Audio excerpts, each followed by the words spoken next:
Bitcoin est à un niveau critique avant les NFP. Si ce niveau casse, le mouvement pourrait être violent, mais il y a aussi un scénario piège que beaucoup de traders ignorent. On va voir les deux scénarios et pourquoi Cardano pourrait offrir une opportunité intéressante. Tout d'abord, bienvenue sur la chaîne, on attaque directement avec le Bitcoin. Donc enfin, on a eu du mouvement sur le Bitcoin les derniers jours. Donc pour ceux qui ont suivi, on était dans un range depuis le mois de février, suite au crash de début février. On avait une grosse compression du prix. Donc au niveau du sud et au nord, on voit bien que ici les shorters se positionnaient et faisaient pousser le prix vers le bas. Et ici en bas, on voit bien que les acheteurs poussaient le prix vers le haut. On n'avait pas de résolution pendant un mois, on n'avait que des mouvements internes. Et on voit bien le triangle ici qui était en pleine compression. Et je vous avais dit il y a quelques jours, ou dans la dernière vidéo, il me semble, de dimanche, qu'on était à quelques heures ou quelques jours d'une résolution et d'un mouvement qui normalement doit être assez marqué, un peu comme celui-là qu'on a eu aujourd'hui. C'était soit un mouvement haussier, soit un mouvement baissier, mais nous on priorisait le mouvement haussier, étant donné qu'ici on avait une structure en marche, avec en fait une structure d'accumulation ici, et on avait le A, le B, le C, et on attendait les fermetures complètes des FVG. Donc ici on avait refermé, ici aussi. Et la dernière, c'était celle qui nous restait pour pouvoir au moins refermer tous les ordres et avoir un mouvement de contre-pied. Car je vous avais expliqué qu'on avait trop de shorters qui s'accumulaient ici au nord. Et lorsque je regardais la map de liquidation, de liquidité, on avait énormément de shorts ici qui étaient injectés. Donc je priorisais ce mouvement de manière générale. C'était pour moi ce qu'il y avait de plus crédible, surtout lorsqu'on avait une structure comme ça qui était plutôt propre en interne. Souvent, on vient chercher les stop loss avant de potentiellement se retourner. Maintenant, on est allé dans la zone clé, la zone majeure et la zone qu'il faudra absolument observer les prochaines heures et les prochains jours, qui correspond en fait au FVG Weekly. Ici, on a une grosse zone de FVG bearish. Et cette zone en cas de rejet, ici, peut nous amener à chercher le bas du range, voire de la continuation baissière. Continuation baissière, pourquoi? Parce que la dynamique reste baissière. Lorsqu'on regarde le graphique en HTF, on voit bien que les hauts et les plus bas sont de plus en plus bas. Donc ce setup-là, qui est en cours, est seulement du retracement.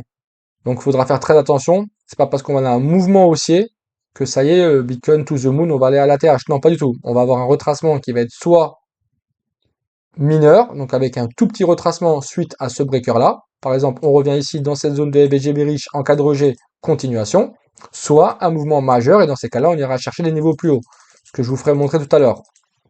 Donc voilà où qu'on en est. On peut voir qu'on s'est approché de la réintégration de la structure des 74 393, mais on ne l'a pas touché. Si on zoome, on voit bien qu'on est à côté. Donc le niveau très important à noter sont les 74 000. En cas de contact des 74-75 000, il faudra faire très attention. Si on n'a pas d'accélération haussière et un rejet, ça peut être annonciateur d'une fin de rallye haussier. Maintenant, lorsqu'on revient sur le court terme, donc sur la structure ici initiale du mois de février, donc ici tous les VG sont refermés, élan haussier, on voit bien du coup que ce sont les acheteurs qui ont repris la main. On voit bien que les lots sont toujours de plus en plus hauts et n'ont jamais été impactés et on a récupéré tout l'argent qui s'accumulait en haut. Maintenant ici on a une réaction automatique, ce qui est normal. Ça ne veut pas dire que là tout de suite on va baisser, on va aller à 60 000, non. Il faudra voir ici comment ça se passe, mais comme on a une prise de liquidité majeure et une prise de liquidité externe du range, forcément on va avoir une réaction. Étant donné qu'on est parti déclencher des stop loss, le marché va en profiter pour encaisser les positions qui ont été prises ici. Donc une partie a été encaissée ici. Donc c'est des mouvements normaux. Si jamais des gens vous avez acheté vous par exemple ici, ici ou ici, il est important ici de se payer et de se mettre à BE et se protéger. Parce que si jamais ce mouvement est fini et on a un contre-pied, le risque c'est d'aller à 60 000. Maintenant demain on a les NFP. Donc data très importante liée au rapport du chômage. Donc c'est une data que la Fed va beaucoup regarder et les institutionnels aussi, étant donné qu'elle a un impact majeur sur la décision de baisse ou non des taux directeurs. Donc ça va être une data très importante et qui demain risque de ramener beaucoup de volatilité ce vendredi. Donc si vous êtes trader, faites attention.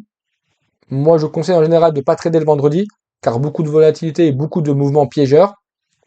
On peut voir ici que ce mouvement d'hier a laissé beaucoup d'inefficience. On a pas mal de déséquilibre. Si on regarde en daily, on a encore toute cette zone potentielle qu'on peut venir travailler. Donc moi, personnellement, c'est la zone que je vais vraiment regarder euh, les prochaines heures et les prochains jours, parce que si on perd cette zone, ça serait un signal bearish et d'une continuation baissière avec la prise de chaque lot qui deviendront des lots de liquidité.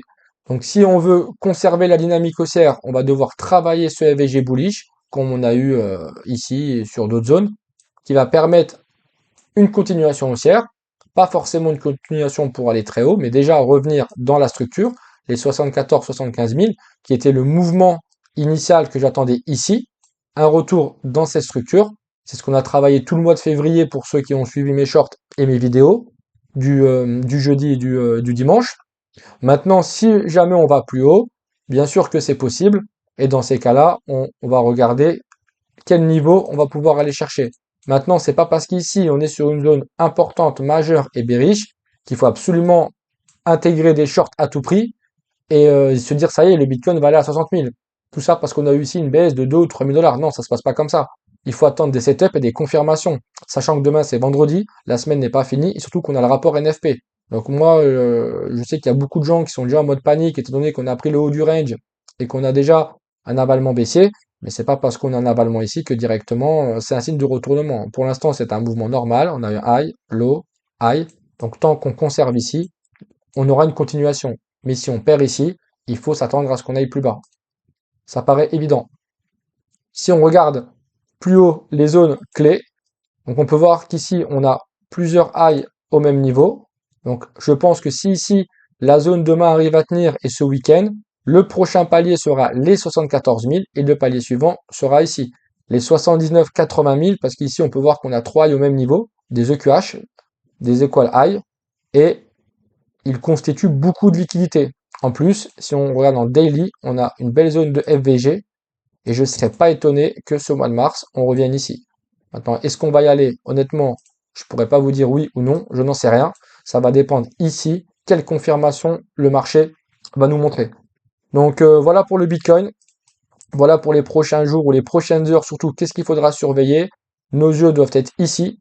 Regardez cette zone-là, comment on va se comporter ici, rejet ou pas, et surtout cette zone très très importante, le FVG Bullish Daily, qui va nous donner la suite des événements. Est-ce qu'on aura reprise haussière? Donc là, on pourra target des niveaux plus hauts, ou bien reprise baissière, et on validera seulement la phase d'accumulation manipulation en cas de reprise baissière et en cas de rejet ici. On pourra se dire qu'ici, on est dans un range, comme souvent. Grosse phase de consolidation. Pardon, ici, plutôt. Cette phase-là. Toc, toc, toc. Manipulation avec un fake breakout. Manipulation. Et après, on a expansion, distribution pour la continuation du biais. Donc ça, c'est le scénario bearish. Si jamais ici, on a une invalidation et pas d'intervention des acheteurs, et le schéma bullish serait intervention des acheteurs et on va chercher le niveau suivant. C'est comme ça qu'il faut raisonner, il faut pas aller trop loin, il faut faire niveau par niveau, step by step, beaucoup de volatilité en ce moment en plus, donc avec tout ce qui se passe, même niveau macro, politique. De toute manière, ici, c'est pas spécialement une zone pour acheter. Ici, c'était pas mal. Après, pour un scalper, oui, c'est peut-être pas mal d'acheter, mais honnêtement, vaut mieux attendre des confirmations ou des niveaux plus importants. Donc voilà pour le Bitcoin. J'espère que ça vous a aidé à avoir plus clair pour les prochaines heures et les prochains jours, ou bien que ça vous aidera. Donc n'hésitez pas à liker si vous avez aimé, laisser des commentaires. Ça m'aide beaucoup étant donné que je suis une jeune chaîne, pardon. Donc ça aide pas mal l'algorithme pour pouvoir m'aider et me lancer. Et voilà. Ensuite, concernant euh, le Bitcoin, je pense qu'il n'y a rien d'autre à dire de plus. Je pense que les prochaines heures vont être déterminantes pour la suite. Maintenant, on va regarder un altcoin très intéressant qui, je pense, va donner une très bonne opportunité en 2026. Donc, c'est un top 20 dans le classement des altcoins. C'est le Cardano.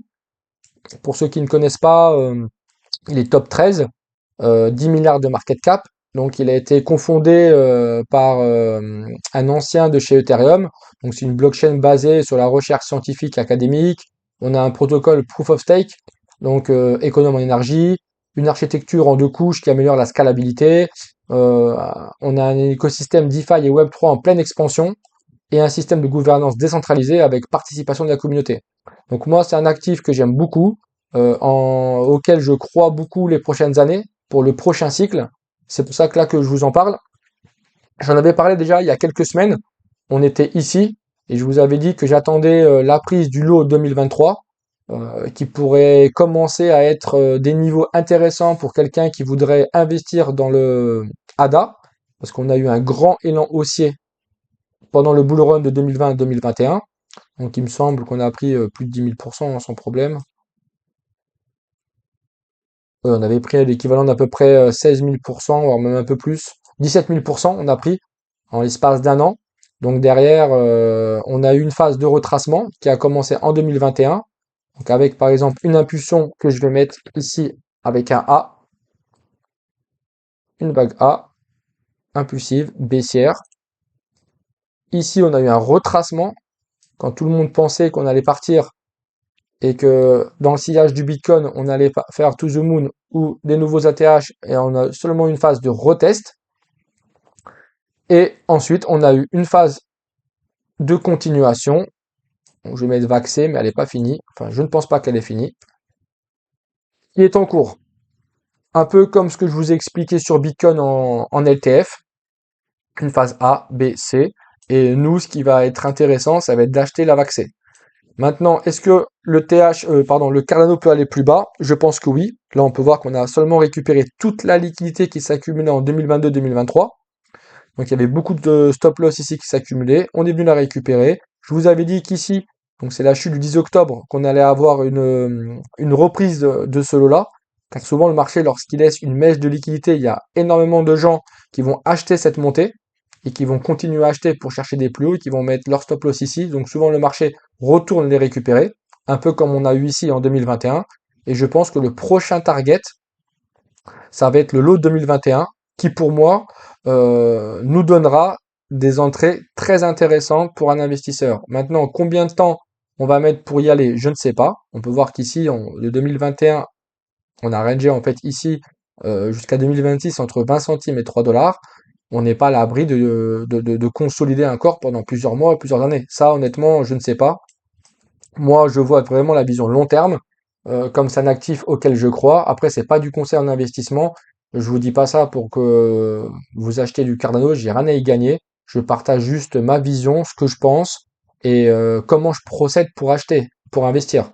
Car bien évidemment, j'achète pas n'importe où, n'importe comment. Je vais pas acheter ici, dans le top ou ici. Donc, je cherche des gros niveaux et des grosses liquidités. Donc là, déjà, on a pris la liquidité 2023. Personnellement, j'ai pas encore acheté. J'attends. Par contre, sous les 15 centimes, je vais commencer à accumuler. Sachant qu'ici, on peut voir qu'il y a deux zones clés. C'est des zones d'inefficience, donc des fair value gap monthly, donc qui sont en high time frame, donc très très importants, qui peuvent générer des gros mouvements aussi, voire même marquer des bottoms. Un peu ce qu'on a vu sur BTC en LTF dans la phase de range. On est venu fermer tous les FVG avant d'avoir une reprise haussière. Donc ce premier niveau, c'est lequel, à partir duquel, pardon, je vais commencer à cumuler du Cardano. Et ensuite, il y a ce deuxième niveau idéal avec ici un gros B monthly. Donc c'est sous les 10 centimes, voire même sous les 7 centimes. Où là, effectivement, je vais acheter de façon agressive, je vais cumuler spot. Bien évidemment, là, je ne parle pas de trading, hein. Là, je suis en mode monthly. Je suis vraiment sur de l'invest, 100% investissement. En spot, secure, et on va chercher des ATH et des plus hauts. C'est vraiment une vision plusieurs mois, voire même plusieurs années. Il faut vraiment avoir une vision, entre guillemets, de visionnaire sur les gros alts. Si vous voulez faire des gros profits, il va falloir être très très patient, car on risque de consolider encore longtemps avant qu'on ait une reprise haussière.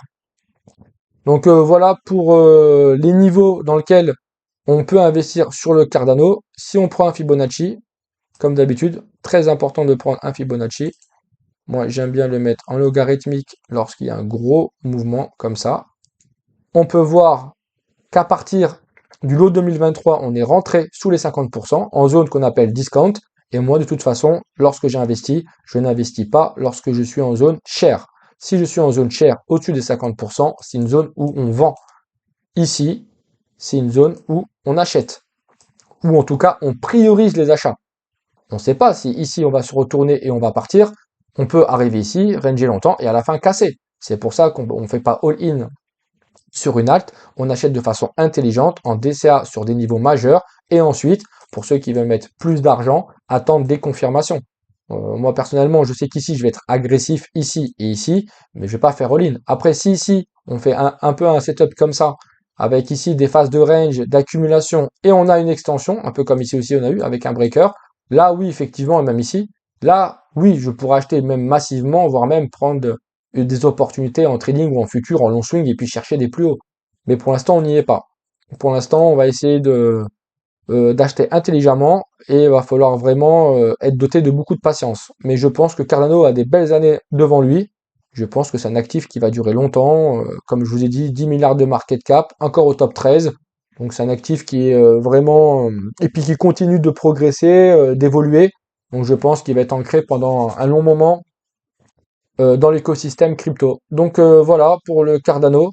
Soyez patients pour ceux qui veulent en cumuler. Ceux qui ont acheté ici dans le FOMO, vous êtes fait piéger, c'est pas grave. Attendez pas ici pour vendre à perte, mais attendez plutôt des niveaux ici. On peut voir qu'on a une belle zone de rechargement long terme entre le 0,61.8 et 78.6 qui peut être une belle zone ici si jamais on range pour pouvoir DCA, casser votre prix unitaire de revient pour pouvoir ensuite chercher des nouveaux plus hauts. Voilà. Tant que la structure ici reste haussière, on a bien des hauts et des plus bas de plus en plus haut. Nous, ce qu'on va chercher, c'est la phase de retracement pour pouvoir avoir la continuation. Donc pour résumer, le Bitcoin, niveau critique, ici, avant le NFP, si ce niveau casse par le haut, eh ben, tant mieux.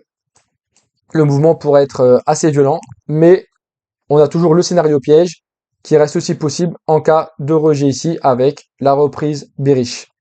De toute manière, on va suivre ça de près dans les prochaines analyses.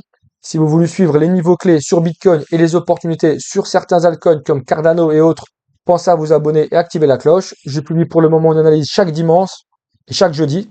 Je fais aussi pas mal de shorts YouTube quotidiennement. Et dites-moi en commentaire quel scénario vous privilégiez pour le marché. À dimanche pour la suite.